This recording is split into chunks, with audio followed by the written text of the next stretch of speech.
Janet Wright. I'm the editor of the Woodstock Quilt Guild newsletter called the 9-Patch News. And through that, I am going to be hosting what we're calling the Purge. This is month 2.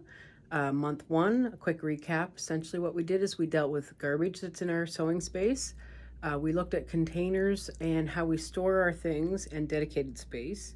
We also went through all of our papers and patterns, and hopefully we purged quite a bit of stuff. I also told you about what we're going to do at the end of the year, which we're going to have a little auction, and we're going to donate that money to the Villa Madonna. So last month, as you watched, I got rid of a lot of stuff in my sewing room. It's been 2 months or so since then, and I've done pretty good. So let's have a look. So this is the area over here that I now have, and nuts were on sale, so I have some there. And I've also decided that the space that I made is going to be what I'm working on currently. So it looks like a mess, but it's really not. I've found some projects that I forgot about that are now in there.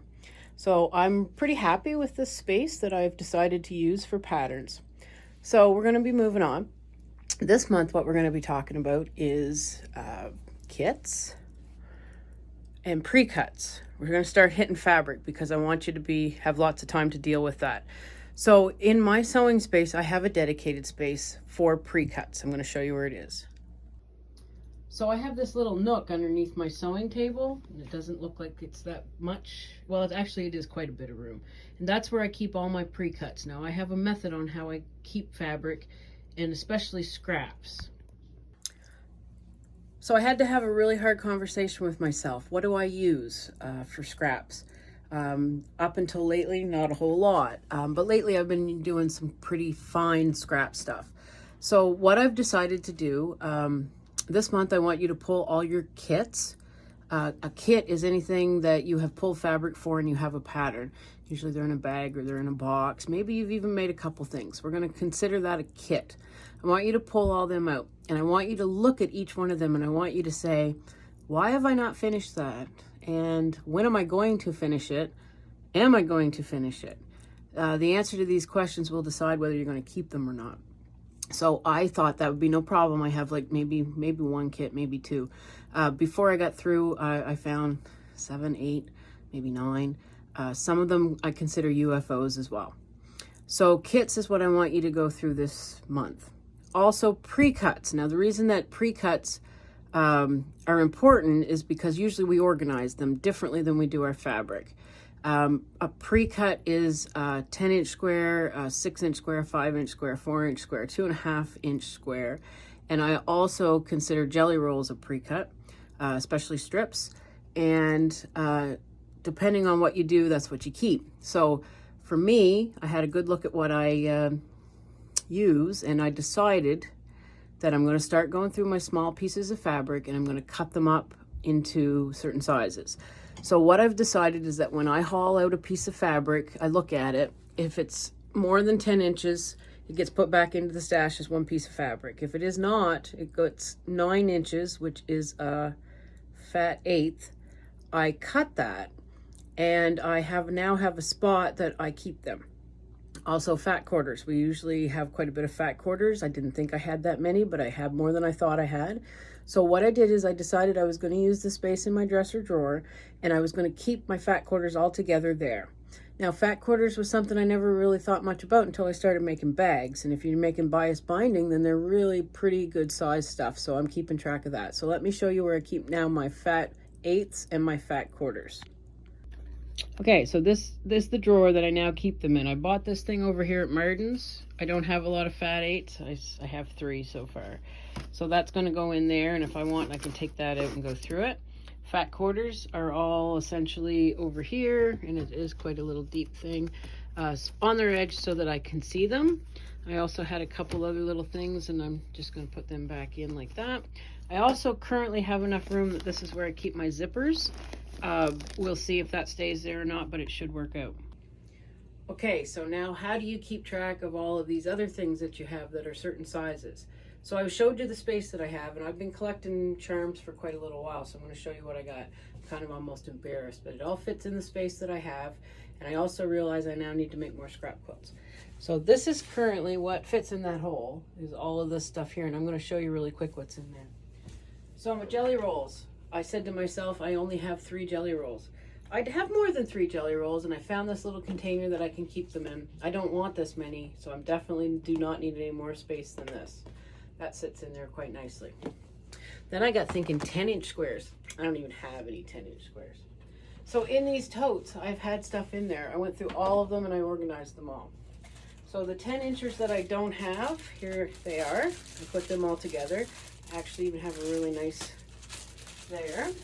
Oh wait, I don't have any more 10-inchers, but of course I do. So now I know that I have 1, 2, 3, 4, 5 10-inchers. Also in here is a whole whack of 6s. I'm not really even sure why I have 6s, but I do. And I also have some 5s. So there's 5s and 6s in here, and it's full.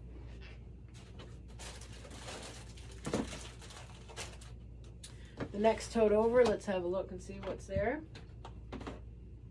This is full of 4-inchers, 3-inchers.